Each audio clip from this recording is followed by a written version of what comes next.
transmite Radio Anglicana.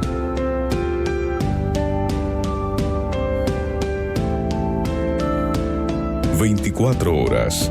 siempre junto a ti.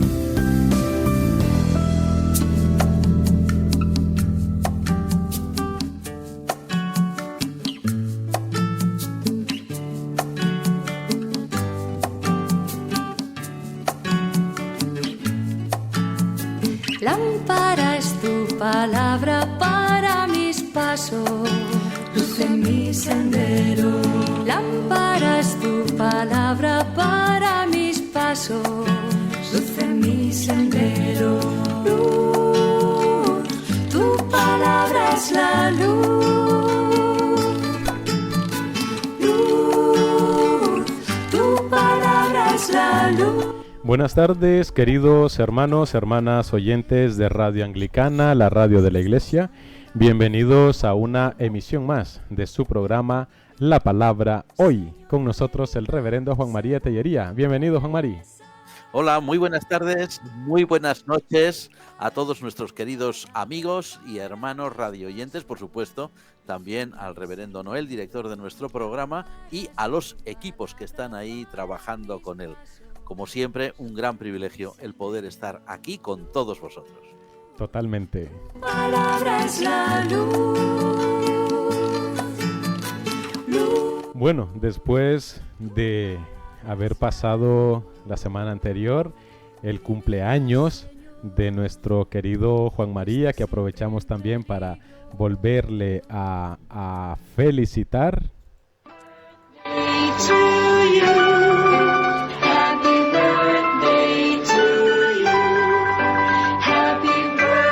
Así que la fiesta sigue, gracias a Dios por estos años que te ha dado, gracias también por estos casi 5 años que llevas con nosotros, Juan Mari, aquí en Radio Anglicana, con este tan gustado programa de La Palabra Hoy. Pues muchísimas gracias a todos vosotros por recordarme lo viejo que me estoy haciendo ya. Desde luego es un privilegio, efectivamente, cumplir años significa pues que Dios nos va regalando. Pues, más tiempo de vida, y se supone que es porque Él así lo decide. Así que todo sea para su gloria y en sus manos aquí estamos. Amén.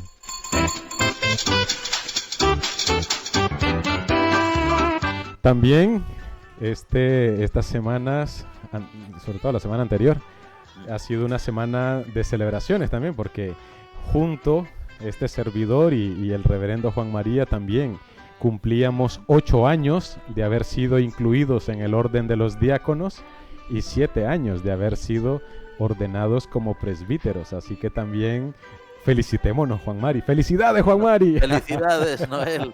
Y felicidades también al otro compañero que se ordenó con nosotros y que sirve en la Comunidad de Madrid. Totalmente.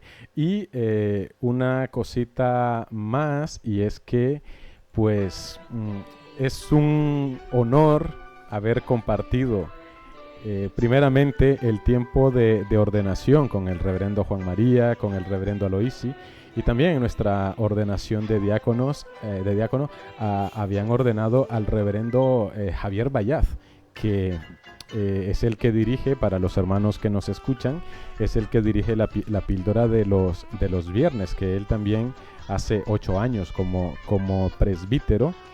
Y pues hoy me gustaría pues que orásemos, que orasen los hermanos que nos escuchan por nosotros, por el equipo también de Radio Anglicana, de todos los presbíteros, clérigos y laicos que también colaboran con esta estación de radio. Y en particular me gustaría hoy que nuestra oración de entrada la tuviéramos doble. Primeramente me gustaría orar por el reverendo Juan María, por su cumpleaños, por su doble cumpleaños como presbítero, también como diácono, y también por los años mozos que lleva encima. Y luego pues Juan Mari continuaría después de mi oración con la oración de entrada al programa de hoy. ¿Te parece bien, Juan Mari? Perfectamente. Ok, pues. En el nombre del Padre, y del Hijo, y del Espíritu Santo. Amén. Amén. Padre misericordioso, nuestra vida Nuestros días están en tus manos y por eso te pedimos que mires con amor, con misericordia y a tu siervo Juan María Tellería Larrañaga, ahora que comienza un nuevo año, tanto de vida como también de servicio a ti y a tu iglesia. Concédele, oh Señor, que siga creciendo con sabiduría y gracia.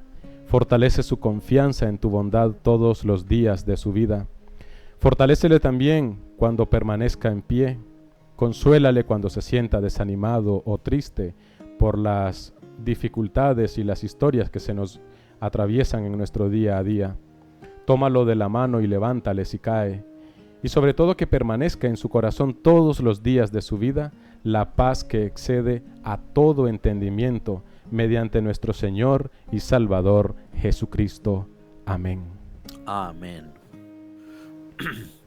Señor y Padre nuestro que estás en los cielos, como cada miércoles en que radiamos este programa, que es exclusivamente para tu honra y gloria, queremos darte las gracias hoy por toda tu bondad, por toda tu misericordia, y no ya solamente en nuestras vidas de cada uno de nosotros, en nuestras vidas particulares, sino por encima de todo, Padre nuestro, en la vida de la Iglesia, de tu Iglesia universal, de tu pueblo, del cuerpo de Cristo, que componemos todos aquellos que nos confesamos sus discípulos. Te pedimos también, Padre nuestro, que un medio sencillo, un medio humilde, como es Radio Anglicana, que tú permitas, Señor, que las palabras que en esta radio se transmitan acerca de tu palabra, de tu evangelio, que sean siempre palabras que llenen de esperanza y que llenen de gozo a las personas que la puedan escuchar y que estén pasando por momentos difíciles de todo tipo. Te quiero agradecer personalmente que en todo momento, Señor, guíes nuestras vidas y que en todo momento, Señor, dirijas nuestros caminos, incluso en aquellas situaciones en las que no somos capaces de verlo. Y muchas gracias, Señor, por escuchar nuestras oraciones. En el nombre del Padre, del Hijo y del Espíritu Santo. Amén.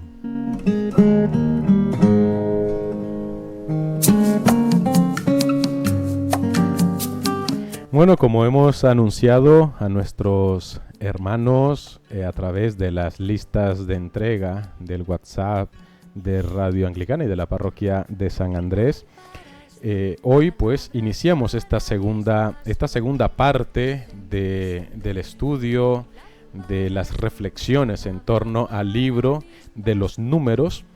En esta segunda sección analizamos la peregrinación de Israel por los desiertos, y nuestro tema de hoy es a las puertas de Canaán. Y tenemos como referencia los capítulos del 11 al 14 del libro de los Números. De manera que nuestro tema es a las puertas de Canaán, Números del 11 al 14. Señor, dame vida según tu promesa. También aprovechamos para saludar a los hermanos que nos acompañan, que nos sintonizan en este momento a través de la transmisión de Radio Anglicana en las aplicaciones móviles, en nuestra página web. También aquellos hermanos que nos ven y nos escuchan en este momento en la transmisión en vídeo que tenemos en nuestras distintas plataformas de Radio Anglicana, de la Iglesia Anglicana de España, de la Iglesia Anglicana de Zaragoza y también de nuestra página de Radio Anglicana y nuestros grupos de amigos de Radio Anglicana. Gracias por acompañarnos y también a los hermanos de las radios que retransmiten nuestra señal, Radio San Juan y Radio San Mateo. Así que muchísimas gracias por acompañarnos y recordarles también que si en el transcurso del programa tienen alguna inquietud, alguna pregunta, pueden hacérnosla llegar a nuestro número de WhatsApp, el 698-680696, para los que están aquí en el territorio nacional. Para aquellos hermanos que nos escuchan fuera de España, anteponiendo el signo positivo con el número 34, pueden enviarnos también su WhatsApp al 698-680696, su pregunta, su inquietud, su aporte o su comentario en referencia al tema de hoy. A cumplir tus leyes, sé tú la alegría de mi corazón. Sé tú, oh Señor, la alegría de mi corazón, dice el Salmo 119. De manera que con esa petición, pues vamos a entrar ya de lleno en nuestro programa, si te parece bien, Juan Mari. Muy bien. ¿Cómo podemos comprender la triste realidad de que Israel fue un pueblo siempre quejoso, siempre se estaba quejando mientras atravesaba el desierto, Juan Mari? Fíjate qué cuestión tan trágica, ¿verdad? Qué cuestión tan terrible. El tema que habíamos preparado para hoy, como se había indicado, pues era A las puertas de Canaán, ¿verdad? Como tú mismo has indicado. Y un título que es A las puertas de Canaán, pues teniendo en cuenta las grandes promesas que Dios había hecho a los patriarcas, a los ancestros, los antepasados de Israel, sobre la posesión de esa tierra, que sería la tierra prometida, pues daría la impresión de que estamos delante de un episodio alegre, ¿no? Es decir, ya llegamos, ya estamos en las puertas de lo que va a ser nuestro hogar. Pero sin embargo, en tu pregunta, que es muy acertada, vemos una triste, bueno, no triste, una realidad trágica, ¿no? Y es que, como tú mismo has dicho, ¿no? Israel has dicho que era un pueblo siempre quejoso, ¿verdad? Un pueblo que estaba siempre quejándose en el desierto. Fijémonos bien en un detalle. Vamos a ver, las tradiciones del Pentateuco, las tradiciones conservadas en el Pentateuco, han conservado como el testimonio de algo real, ¿no? De algo que realmente sucedió, que tuvo lugar, pues diversos episodios, diversos cuadros, diversas escenas de esta condición tan sumamente negativa del pueblo de Israel.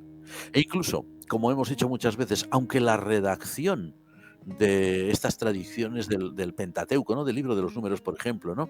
Sea muy posterior a los hechos, ¿no? A los hechos históricos, y como sucede siempre, ¿no? Con todas las buenas historias, pues está bien adornada. Sin embargo, ninguno de los autores del Pentateuco ha obviado, ha ocultado, ha disimulado el hecho trágico de que el pueblo de Israel se quejaba siempre. ¿Cómo podemos comprenderlo?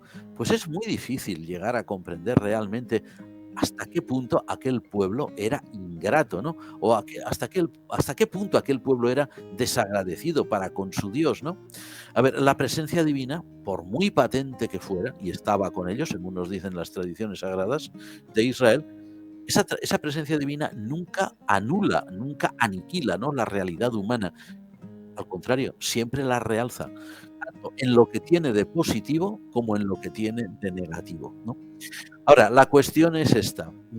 Para nosotros es muy fácil decir, oye, es que Israel se quejaba mucho, sí, pero si lo comparamos con nosotros, ahora volvemos la pregunta del otro lado, ¿no? La pregunta creo que era, Noel, ¿cómo podríamos comprender la realidad de un Israel quejoso, ¿no? Claro, podríamos plantearla así. ¿Y cómo podemos comprender la realidad, que también es triste, que también es trágica, de una iglesia, de un pueblo de Dios en la actualidad, que no es ya el antiguo Israel, que desgraciadamente a veces también somos un pueblo quejoso, ¿no? No porque estemos caminando por aquellos desiertos, sino porque estamos caminando por cualquier parte, ¿no? O sea, en realidad, ¿se puede realmente comprender la ingratitud que representa para con Dios el hecho de estar quejándose en medio de tantas bendiciones como recibimos? Porque si lo miramos bien, Israel fue muy bendecido por Dios. Israel estuvo en el desierto bien cuidado, no le faltó el alimento, no le faltó el agua, aunque a veces se quejaban porque no la tenían. A Israel no le faltó el cuidado de su Dios, y sin embargo se quejaba.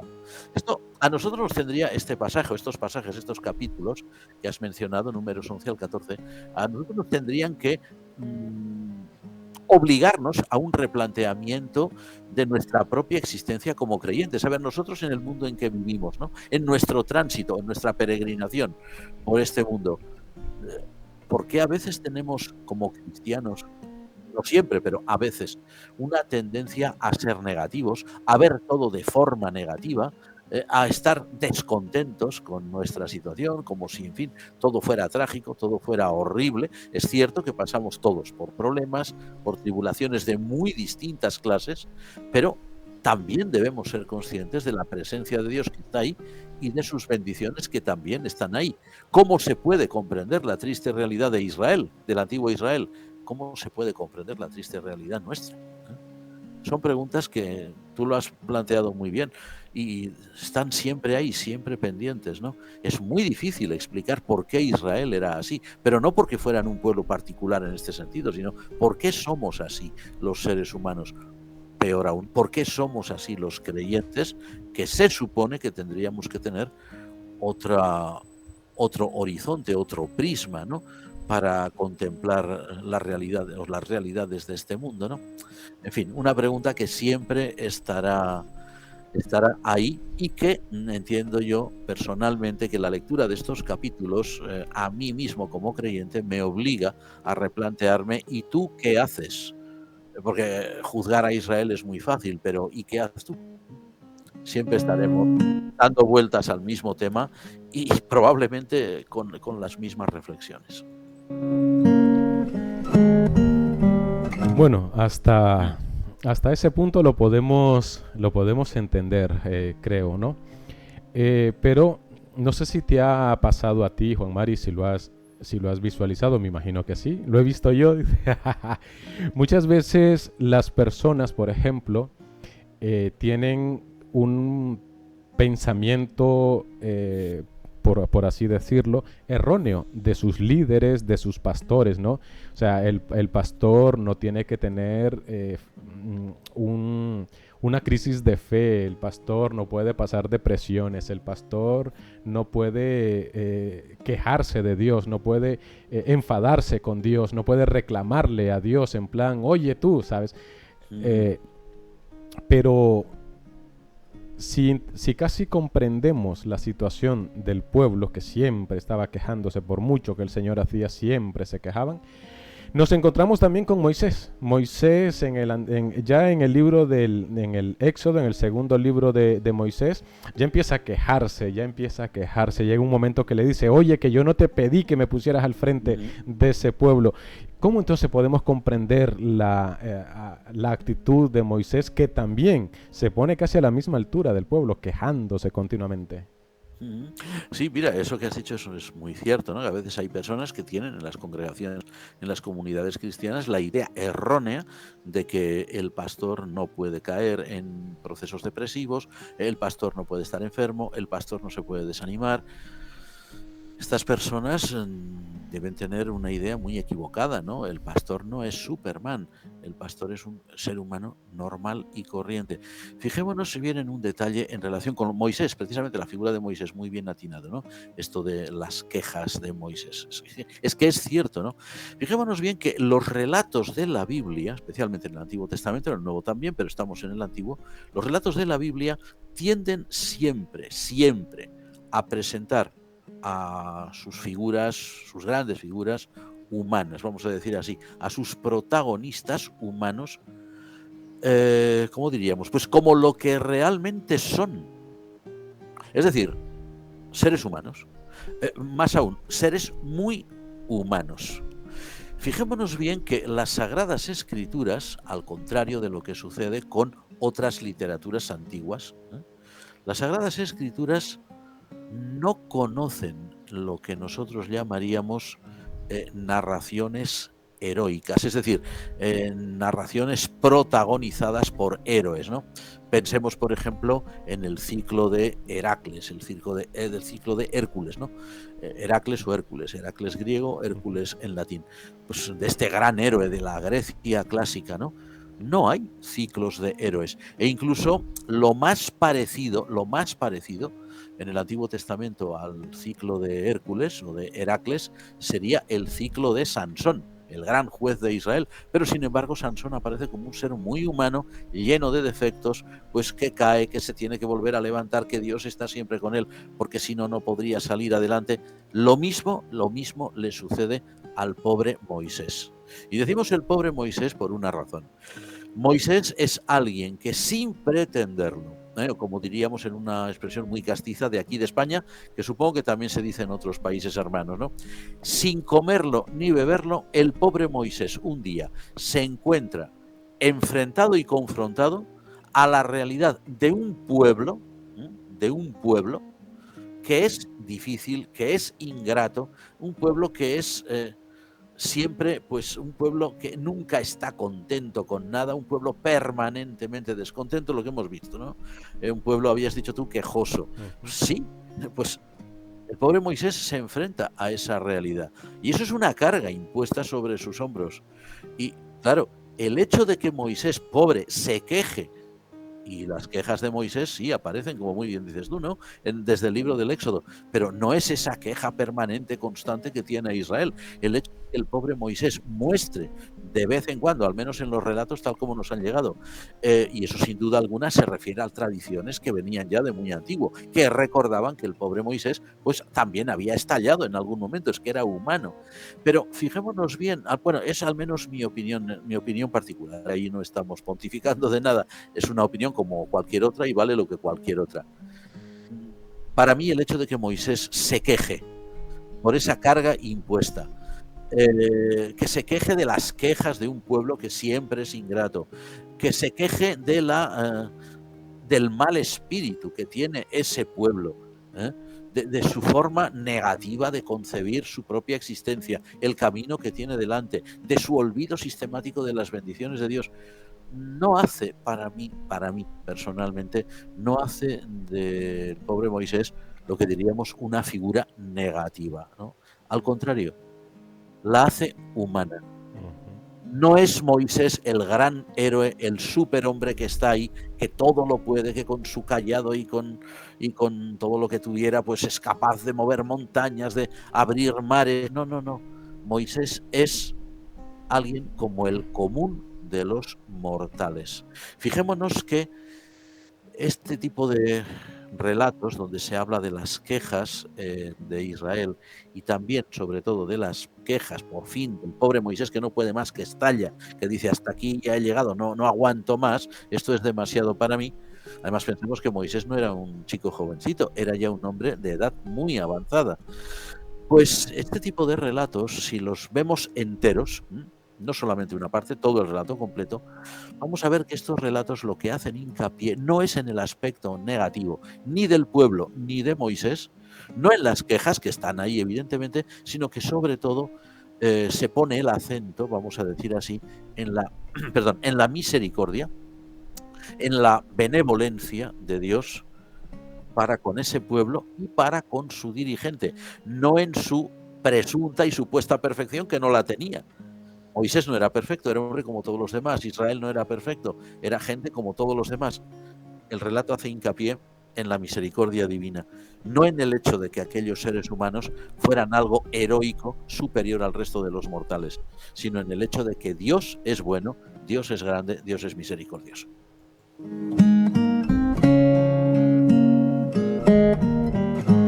Vamos a ver ahora dos preguntas en uno, Juan Mari.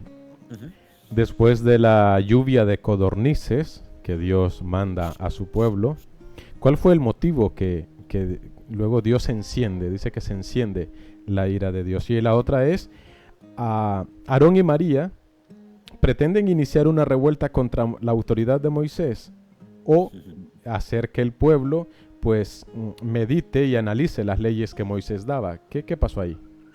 A ver, en relación con lo primero, sí aparece el milagro de las codornices, evidentemente. Fijémonos bien que es una narración muy, muy extraña, ¿verdad? Para nosotros pensemos que son referencias a tradiciones antiquísimas, ¿no? En las que a lo mejor los narradores, los hagiógrafos, tampoco pueden decir demasiado, por una razón, porque ya ha transcurrido mucho tiempo, muchos siglos entre lo que cuenta esa tradición, y la forma de ponerla por escrito, y a veces los propios narradores, eso es muy normal en el Pentateuco y en todo el Antiguo Testamento, dan constancia de un hecho, pero tampoco saben explicar demasiado el porqué. En este caso concreto nos encontramos con una escena muy curiosa, ¿no? El pueblo se queja, quieren comer carne, no paran de compararse con Egipto. Bueno, Dios envía o Dios permite que llegue por allí, por aquella zona donde ellos están, unas grandes bandadas de codornices, que son, como sabemos bien, aves que van por tierra. Pues lógicamente Israel pues dice que captura, bueno, si mal no recordamos, porque no tenemos el texto aquí delante, pero parece que hacen incluso hasta grandes pilas, grandes montañas, ¿no?, de codornices muertas que iban a servirles como alimento, ¿no? Pero luego dice que incluso cuando estaba ya la carne entre los dientes de ellos, estaban comiendo, es cuando la ira de Dios se desencadena contra Israel y que llaman a aquel lugar, si tienes tú ahí la Biblia delante, me podrás corregir, yo no la tengo aquí, que le llama a ese lugar con un nombre muy significativo. Creo que es las tumbas de los codiciosos. En hebreo, Kibrot Hatava. Una cosa así. ¿Qué ocurre ahí? Ahí estaba ocurriendo probablemente, y al menos es lo que se nos ocurre, para responder a esta pregunta, que es una pregunta muy interesante, como siempre, como todas las que nos hacen nuestros amigos. No es en vano que decimos que son ellos los que hacen el programa. Nosotros estamos viendo ahí la actitud de un pueblo que es ingrato, que se queja y que cuando recibe aquello que ha pedido, se lanzan como, en fin, como animales salvajes sobre una presa, y ni siquiera se les ocurre agradecer a Dios lo que han recibido, ni siquiera. O sea, la actitud que tienen los israelitas en estos relatos del desierto es la actitud de un pueblo. A ver, tenemos que entenderlos, ¿no? Todas estas tradiciones, muy bien escritas, muy bien adornadas, muy bien redactadas, pues claro, no pueden impedir una realidad, y es la descripción de un pueblo que era un pueblo probablemente en un estado muy primitivo, no paleolítico ni cosas de estas, porque salían de Egipto. Pero, a ver, un pueblo que ha estado durante mucho tiempo bajo el látigo de sus amos, de sus capataces, es un pueblo que ha perdido muchas veces no ya simplemente rasgos culturales. Es un pueblo que ha vivido siempre atenazado por el miedo, un pueblo degradado, un pueblo que ha perdido su dignidad. Eso no se arregla de la noche al día, o no se arregla de un año para otro. No se puede transformar a todo un pueblo entero no cambia para convertirse, para refinarse, y para aprender a ser agradecido, o para aprender a mostrar reconocimiento hacia lo que se le da, ¿no? Entonces aquí vemos como, en fin, desdibujado un poco por la realidad, por la redacción definitiva, un pueblo que era prácticamente semisalvaje, un pueblo semisalvaje, un pueblo degradado, un pueblo, por lo tanto, ingrato, un pueblo que no era excesivamente consciente de lo que tenía, y que cuando recibe aquello que ha pedido, ni siquiera se acuerda de a quién le ha pedido, ni siquiera se acuerda de dar gracias. El hecho de que el nombre hebreo, Kibrot Hatava, las tumbas de los codiciosos, aparezca allí, da a entender que aquella gente no actuó de forma correcta ante el alimento que se le daba. Se lanzaron allí como si fueran animales, simplemente. Y es como si hubieran perdido su condición humana, ¿no? Y entonces ese castigo pues debió servir para los demás, para pues un tipo de, no solamente de reprensión, sino también de educación. Es decir, como a los niños, eso no se hace, eso no es así, ¿no? La segunda cuestión, que también tiene una importancia enorme, que es la cuestión de Aarón y María, o Aarón y Miriam, como dicen otras versiones, los hermanos de Moisés. Ahí lo que estamos viendo es algo realmente horrible, o sea, una de las cosas que más degradan al ser humano, que es la envidia, ¿no? Y la envidia puede incluso destruir familias. Vamos a ver, el hecho de que dos hermanos, hijos de padre y madre, como eran Aarón y Miriam, y Aarón y María, se pusieran en contra de su hermano pequeño, que era también hijo de su padre y de su madre, o sea, que no era, por ejemplo, un medio hermano, como podía suceder, ¿no?, en las sociedades antiguas y en algunas de las modernas. Era su hermano realmente, que se pusieran en contra de él. Además de por todas esas razones que dan, creemos que es el capítulo 12, ¿verdad?, de Números, Lo critican porque ha tomado una esposa que es de un cierto lugar.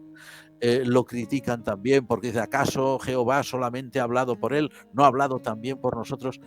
Es evidente que estos dos hermanos, que sin duda eran buenos hermanos, que no se puede negar que quisieran a Moisés, que quisieran a su hermano, pero en ese momento ceden ante ese espíritu tan negativo que es la envidia y que puede, como decimos, destruir sociedades enteras y que puede destruir, por supuesto, núcleos familiares, ¿no? Es una historia terrible que probablemente, aunque el texto no lo exprese de esta manera, deja entender que para Moisés esto fue una ocasión de sufrimiento mucho mayor de lo que el propio capítulo permite colegir, ¿eh?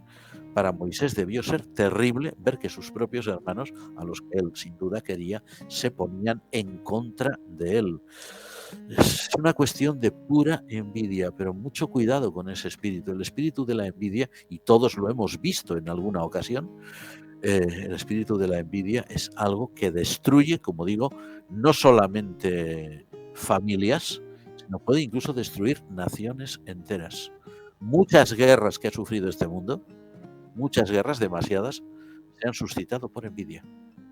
Por envidia, por odio de un pueblo hacia otro o por envidia de unos gobernantes hacia otros, porque no soportaban que el otro estuviera bien o que estuviera incluso mejor que ellos, ¿no? En el caso de Aarón y María es evidente que ellos pues, debían pensar que su hermano a lo mejor pues no debía tener los privilegios que tenía, y también es muy significativo, aunque el texto no dice mucho, lo deja simplemente ahí como una noticia fugaz, ¿no? El hecho de que Moisés hubiera contraído matrimonio, dice, con una mujer cusita.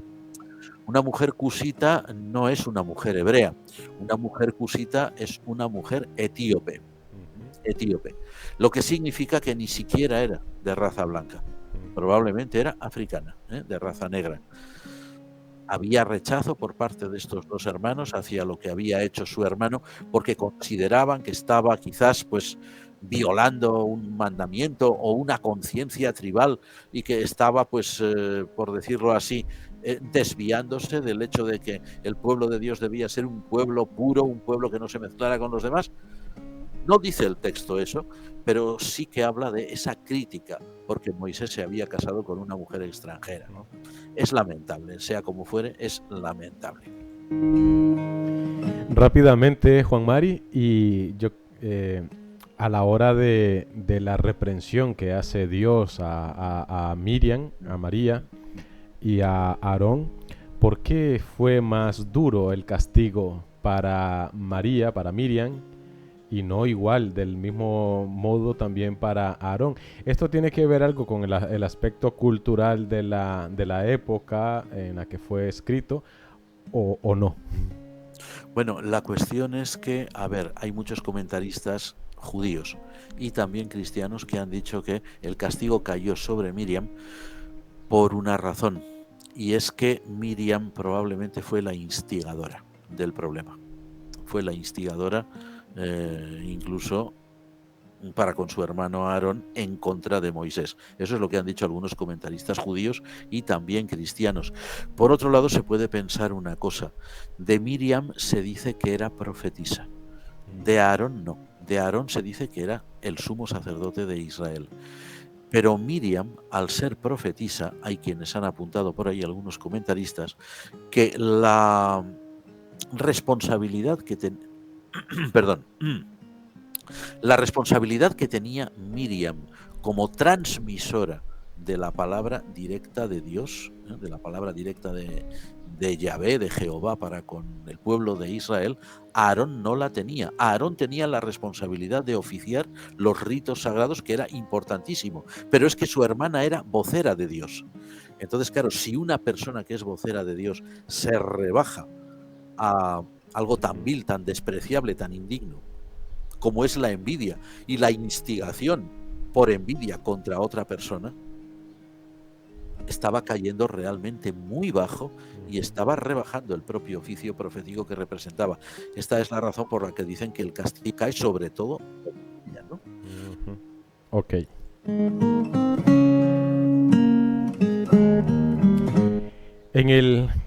capítulo 11 encontramos una narración bastante atractiva y algunos también nos han expresado pues con muchos matices que no comprenden algunos. Entonces, Juan Mari, ¿cómo esta narración introduce la presencia del Espíritu de Dios? Es muy importante esto porque hay algunos que dicen que este es el primer Pentecostés de la historia de la salvación, ¿no? La primera vez que el Espíritu de Dios se derrama sobre alguien concreto. Fijémonos bien que es, tal como leemos en las tradiciones de Números, es la respuesta de Dios a la queja de Moisés. Moisés se queja y dice: yo ya no puedo más con este pueblo, que sin duda tenía razón y que era una queja legítima, ¿eh? Entonces Dios dice: muy bien, pues entonces del Espíritu que está en ti voy a ponerlo sobre otros que te ayudarán en digamos, en el gobierno, en el buen funcionamiento del pueblo de Israel.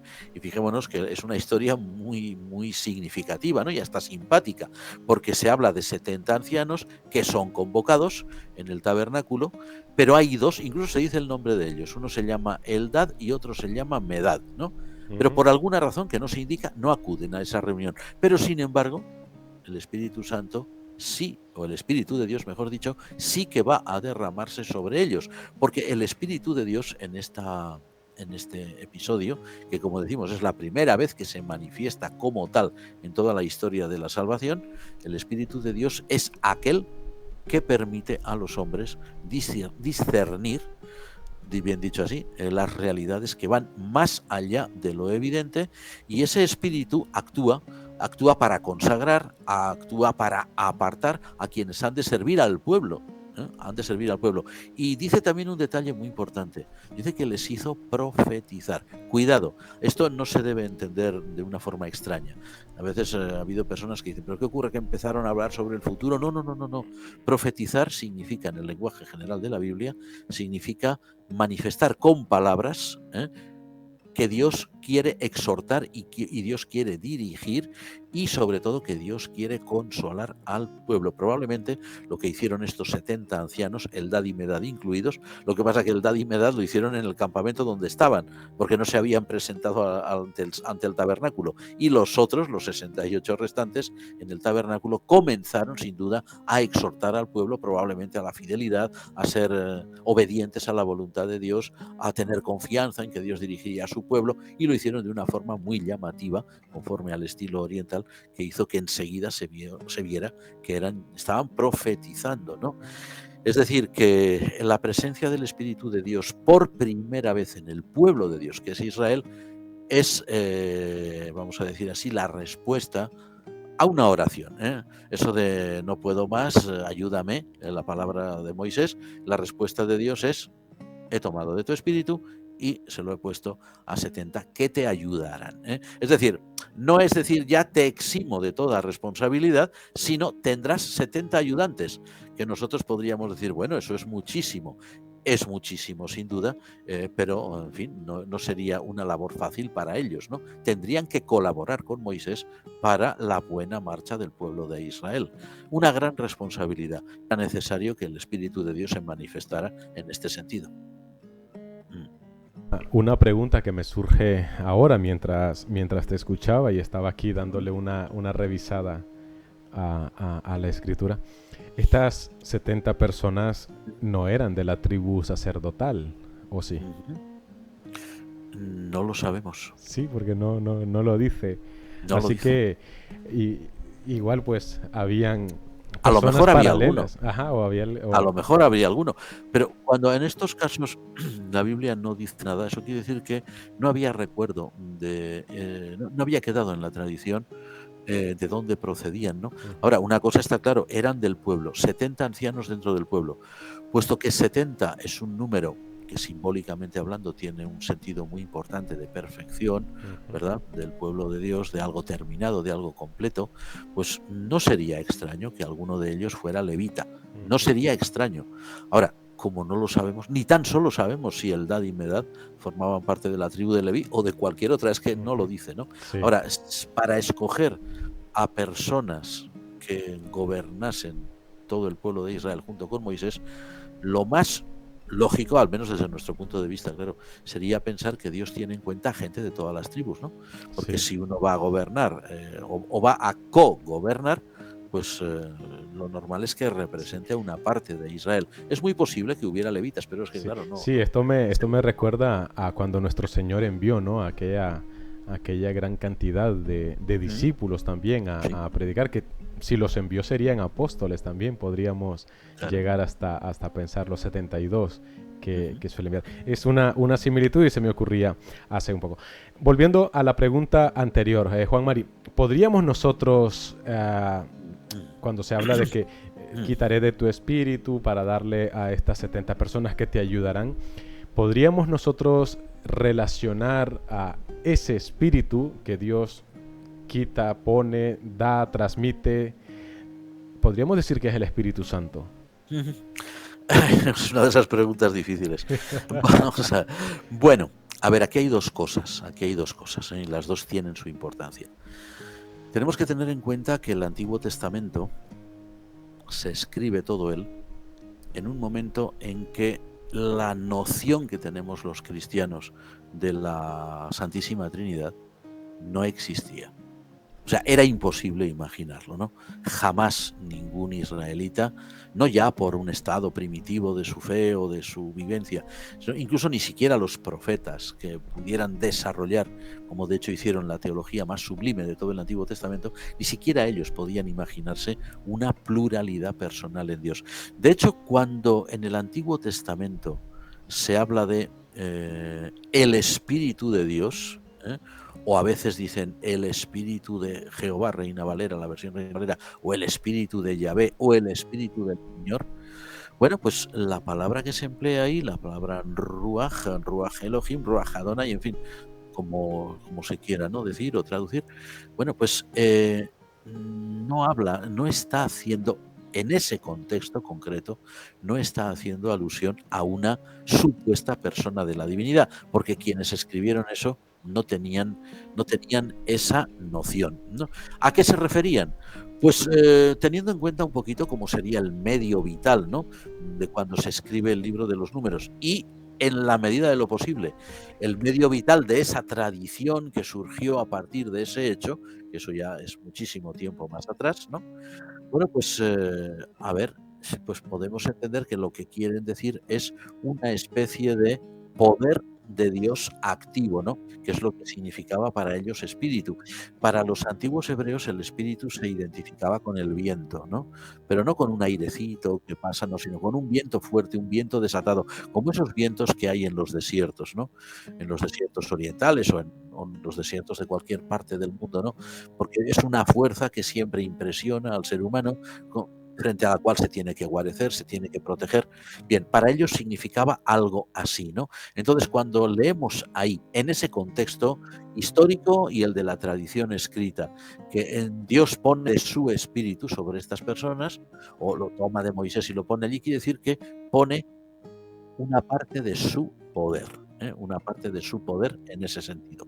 Pero ¿qué ocurre? Que claro, nosotros somos cristianos, no somos ya israelitas, no somos hebreos antiguos.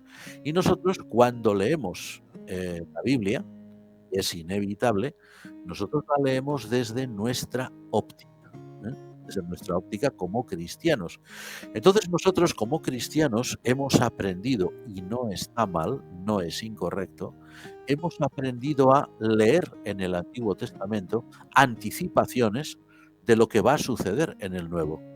Y de la misma forma que, por ejemplo, encontramos en el Antiguo Testamento prefiguraciones de la obra de Cristo, el Mesías, que ninguno de los hebreos que vivieron aquellos eventos podrían haberlo imaginado. Por ejemplo, cuando Aarón, sumo sacerdote, o sus sacerdotes, sus hijos sacerdotes, o los levitas asociados a él, que eran familiares también, o compartían, ¿no?, el mismo origen tribal, cuando sacrificaban todos aquellos animales, ellos no podían pensar en el Mesías, no era algo que tuvieran en mente, ¿no?, y mucho menos en un sacrificio humano de alguien que vendría. Para ellos eso era imposible, pero para nosotros no, porque nosotros leemos eso a la luz de palabras tales como este es el Cordero de Dios que quita el pecado del mundo, o las palabras de San Pablo, nuestra Pascua, que es Cristo, fue sacrificada por nosotros. Claro, esa lectura cristiana del Antiguo Testamento es correcta. Es correcta, evidentemente, pero también tenemos que tener en cuenta que no es la original. Entonces, cuando nosotros leemos aquí, por ejemplo, ¿no? Dios toma el espíritu, de su propio espíritu, que está sobre Moisés, lo coloca sobre estas 70 personas. ¿Qué entendían ellos? Pues evidentemente un poder, una fuerza. Si nosotros vemos ahí el Espíritu Santo, ¿nos equivocamos? Sin duda que no. Sin duda que no, porque nosotros sabemos ya como cristianos, esto Moisés no lo podía saber, nosotros sabemos como cristianos que es el Espíritu Santo, la tercera persona de la Santísima Trinidad, la que está presente en la vida de la Iglesia y la que en nombre de Cristo el Salvador, es la que dirige la vida de la Iglesia. Y que cuando Jesús dice yo estoy con vosotros todos los días hasta el fin del mundo, pues lo hace a través de la persona del Espíritu Santo. Bien, eso es nuestra lectura cristiana. Si aplicamos esa lectura cristiana a este texto, no vamos a cometer ningún error ni nos vamos a equivocar, pero tenemos que ser conscientes de que esa no era la lectura original, pero no porque la nuestra sea errónea, sino porque en el contexto en que ese texto se escribió y sobre todo en el contexto en que esa tradición se generó allá por el siglo XIII a.C., pues no existía en absoluto ni siquiera la posibilidad remota de que nadie pensara en un Dios uno y trino. Sí, ahora nosotros lo vemos ya con la vista panorámica de Claro. Jesucristo, los apóstoles. En cambio, en aquel tiempo pues eran los primeros anuncios, ¿no? Las primeras sombras, como dijo San Pablo. Bueno, vamos a... Si me permite, perdona, Sí, Manuel, si me sí, permites sí. un momento, es que me ha venido ahora una idea que me parece que es importante compartirla con nuestros hermanos y amigos. A ver, de ahí que hay que tener mucho cuidado, cuidado de emitir juicios casi inmisericordes, como nos ha tocado escuchar en alguna ocasión, cuando alguien, por ejemplo, lee un comentario al libro de los Números, por ejemplo, a este pasaje concreto, y el comentarista está diciendo, por ejemplo, Espíritu de Dios, y pone en hebreo Ruach ha-Elohim, ¿no? Por ejemplo, o Ruach Elohim simplemente. Se refiere a la fuerza tal de Dios, y automáticamente hay personas que se lanzan las manos a la cabeza y dicen liberalismo, herejía, negación de la divinidad. Cuidado, esa persona que está haciendo ese comentario, que sin duda alguna es creyente, porque un no creyente no comenta el libro de los Números, eso es evidente, ¿no? Comentará otras cosas, pero la Biblia probablemente no. Cuando esa persona está haciendo ese comentario, no está negando la revelación divina o no está negando el dogma de la Trinidad, que es patrimonio de la Iglesia. Lo que está es comentando ese texto en su contexto, en su medio vital original. Y nosotros como cristianos tenemos que aprender siempre a leer el Antiguo Testamento, sobre todo, de las dos maneras. En primer lugar, ¿qué significaba cuando se escribió? Uno. Luego, ¿qué significaba cuando esa tradición se generó? Que puede no ser lo mismo que cuando se escribió. Hay casos que son muy claros. Y en tercer lugar, ¿y qué lectura cristiana, que es válida, por supuesto, le puedo dar yo? Así que si alguna vez leemos un comentario en el que parece que únicamente el comentarista, el autor, se ciñe a lo que es la época en que ese texto vio la luz o esas tradiciones vieron la luz, no lo juzguemos mal, está haciendo un gran trabajo. Lo que ocurre es que está ceñido en esa época y en ese momento. Luego, a lo mejor, ese mismo comentarista, que muchas veces es pastor de iglesia, si es protestante o es sacerdote, si es anglicano, si es católico, si es ortodoxo, a lo mejor luego cuando él predique en el púlpito, si le toca algún día sobre este texto, él va a decir que ahí está el Espíritu Santo. Pero una cosa es el trabajo exegético sobre los textos en su medio vital original y otra cosa es ya la lectura cristiana posterior que se puede y se debe dar a esos textos. No juzguemos nunca precipitadamente. Totalmente, ¿no? Y la verdad que muy importante este consejo a tener en cuenta y sobre todo con un tema como este tan importante que es el Espíritu de Dios, el Espíritu Santo, la divinidad de la tercera persona de la Santísima Trinidad. Así que muy importante, gracias Juan Mario. Vamos a acelerar un poquito, como iba a decir. Tenemos 10 minutos y tenemos varias preguntas aquí en la retaguardia, así que vamos a intentar acelerarnos un poco. Muy rápido. Sí, hablamos de hacia Canaán, ¿no? Cuando Israel pues va hacia la tierra prometida que recibió de nuestro Señor. La pregunta sería, tendríamos dos en una, vamos a ir haciendo así pequeños packs, en plan oferta 2 por 1. ¿Por qué, Juan Mari, la historia del primer contacto de Israel con la tierra prometida se considera una total tragedia? Eso sería lo primero.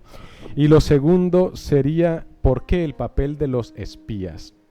¿Porque Israel no se fiaba de Dios?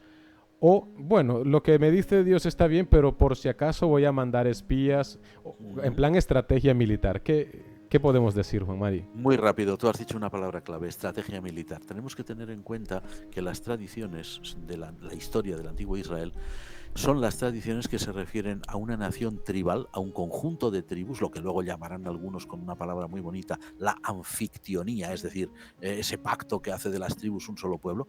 Tenemos que tener en cuenta que son tribus nómadas, tribus que están hermanadas por una historia, por un origen común, pero que son tribus, como todas las de su época, son seres humanos como los que vivían en aquel momento, seres humanos que buscan una tierra, ¿no? Entonces, claro, ellos cuentan con una promesa, pero saben muy bien que ellos tienen que actuar como un pueblo normal. No pueden decir, bueno, pues nos sentamos en las fronteras de la tierra y que venga Dios y que los barra a todos. No, lo que hacen es lo propio, envían a personas. Además dice que envían a uno de cada tribu, o sea que es evidente que hay una conciencia tribal en cada tribu de Israel. Envían uno de cada tribu para que vean cómo es esa tierra, más todavía para que hagan una descripción de ella, ¿no? O sea, eso es una estrategia militar completamente normal que además tiene su razón de ser y que nos hace adentrarnos, en la historia real de lo que fue el antiguo Israel. Eso no nos tiene que extrañar. Lo otro sí. Una historia trágica. Y volvemos a... Mira, la pregunta que habías hecho al principio, si mal no recuerdo, lo de el pueblo quejoso de Israel. A ver, estos espías demostraron, por un lado, que eran unas personas exageradas totalmente. Eso no nos tiene que extrañar. Dicen que es el carácter propio de los orientales, ¿no? Exagerar mucho todo lo que se describe. Vamos a ver, ahí describen auténticas mentiras, ¿no? Vamos a ver, ciudades cuyas murallas llegan hasta el cielo, yo qué sé, una población que los miraban como si fueran langostas. A ver, todo eso son cuadros exagerados, eso no ocurre nunca, ¿no? A ver, por muy pequeñitos que fueran los israelitas, debían serlo, puesto que ellos tenían tendencia a ver en todos gigantes, lo que significa que ellos eran un pueblo probablemente de estatura más bien reducida. A lo mejor eran de 1,40, 1,30 y no más, ¿eh? Digo, comparando con algunas momias egipcias que hay por ahí, de gente adulta que medían eso. Más o menos eso, no debían ser muy altos. Claro, si los cananeos eran personas, vamos a suponer, de 2 metros, pues para alguien que tiene 1,40 o 1,30, una persona de 2 metros es un gigante, evidentísimamente, ¿no? Pero eran exagerados. En esa exageración de estas personas encontramos algo muy humano, que es el hecho de querer destacar. Es decir, yo he estado allí, yo lo he visto, yo soy, vamos, un fuera de serie, porque mira lo que he visto y de la que me he librado, ¿no? Eso por un lado. Y luego, por otro lado, también, y aquí es donde entra ya la teología del texto, la reflexión del agiógrafo, lo que habíamos dicho al principio, mira, una falta total de agradecimiento, una falta total de gratitud para con Dios. Es tanto como decir, mira, lo que Dios nos ha dado no sirve absolutamente para nada. Esto es un desastre, esto es una desgracia. Y cuando la gente negativa, que hoy llaman también gente tóxica, cuando tenemos la desgracia de caer en medio de gente tóxica, y eso lo sabemos todos, todos sin excepción, por experiencia personal, todo lo que vamos a escuchar es negativo. Incluso la cosa más extraordinaria es negativa. Por poner un ejemplo, pero rapidísimo, estamos en periodo estival, ¿no? Para muchos afortunados, vacaciones. Bueno, pues hay personas que, por ejemplo, si en su empresa les dicen, mira, os vamos a conceder en julio 15 días de vacaciones y entre agosto y septiembre otros 15, los 30 reglamentarios, pues habrá gente que dirá, qué bien, puedo fragmentar las vacaciones. Pero la gente que sea tóxica dirá, qué asco, nos las han fragmentado, me han destruido el viaje que quería hacer, esto es una vergüenza, estamos en una explotación. Y si se le da demasiado pábulo, demasiado crédito, esa persona puede incendiar a todos los que estén allí. Estos espías son humanísimos, muy humanos, son exagerados, son ingratos, son desagradecidos. Qué terrible lo que hicieron, terrible. Y el papel de Moisés en el fracaso. El papel de Moisés es el papel propio, vamos a decir así, del verdadero creyente. El creyente, como habíamos visto en otra ocasión, programas atrás, creo que algún año de los pasados, el pueblo de Dios es un pueblo sacerdotal, cosa que lo tenemos muy claro en teoría, pero se nos olvida muchas veces. Y el pueblo sacerdotal es un pueblo que intercede, no es un pueblo que condena. Moisés no condena a quienes habían actuado de una forma tan espantosa, habían desanimado al pueblo. Lo que hace es interceder. Además, ahí hay una escena extraordinaria que, si la recordamos bien, es probablemente una de las mejor construidas por los autores de la Biblia. Es una escena que rezuma teología de la gracia como pocos. Dios está enfadado, ¿no? La imagen de un Dios airado que quiere acabar con Israel, dice, ahora es Dios quien se queja, ya no aguanto más, los fulmino a todos y voy a hacer de ti otra nación. Moisés hace el papel intercesor, el papel sacerdotal. Ten en cuenta que es tu pueblo, en fin, aleja tu cólera de ellos. Bien, es una imagen puramente teológica, que lo que resalta por encima de todo es que Dios ama a Israel. Fijémonos que en el relato, que está muy bien hecho, es que Dios hasta se deja convencer por Moisés, ¿no? Se deja ablandar. O sea que Dios en realidad no quiere destruir a Israel. Lo que quiere es que viva. Y Moisés es el gran instrumento para decir, Señor, ten piedad de tu pueblo, no hagas esto. O sea, la teología que subyace a este relato es realmente conmovedora. O sea, Moisés hace de sacerdote, que es lo que tenemos que hacer todos. Y ahora sí, Juan Mari, en un minuto, ¿cómo destaca la figura de Caleb? Caleb, pues como dice su nombre, como un hombre fiel.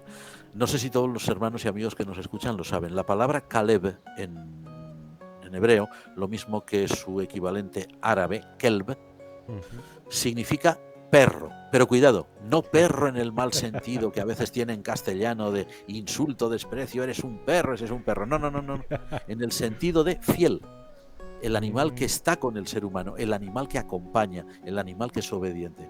Caleb es el hombre fiel que por encima de todos aquellos catastrofistas, por encima de todos aquellos derrotistas, él se va a mostrar fiel a lo que Dios ha dicho, incluso dirá, nos lo dice el texto ahí, no hagamos caso con Dios, vamos a decir, nos los comemos vivos. En una palabra, si Dios está con nosotros, da igual todo lo que estos están contando, ¿no? Por eso en la tradición recoge el recuerdo de un hombre que realmente fue fiel. Luego los redactores también añadirán a otro más, que es Josué, la figura de Josué. Y fijémonos que Caleb llega a sobrevivir no solamente al desierto, sino también a la conquista de Canaán, y hasta en el libro de los jueces aparece, y al final del libro de Josué, como alguien que recibe un lote muy especial de la tierra, allí donde él había ido con los demás espías, que será la zona de Hebrón. Caleb es la figura del hombre fiel, o sea, todo lo contrario de lo que eran el resto de sus compañeros de expedición. Totalmente, pues aquí hemos llegado al final de nuestro espacio.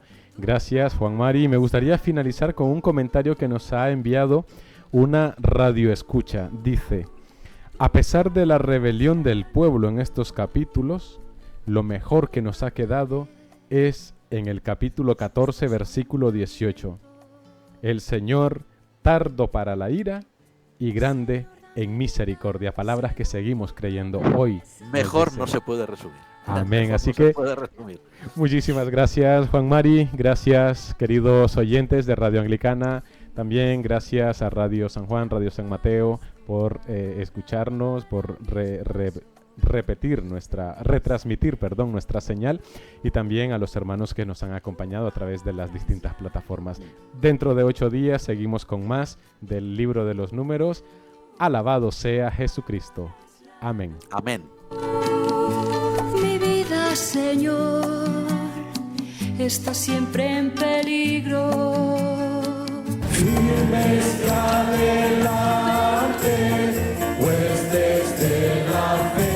Usted está en sintonía de Radio Anglicana, transmitiendo vía internet en www.radioanglicana.es. También puede escucharnos en su dispositivo móvil, descargando nuestra aplicación para Android e iOS.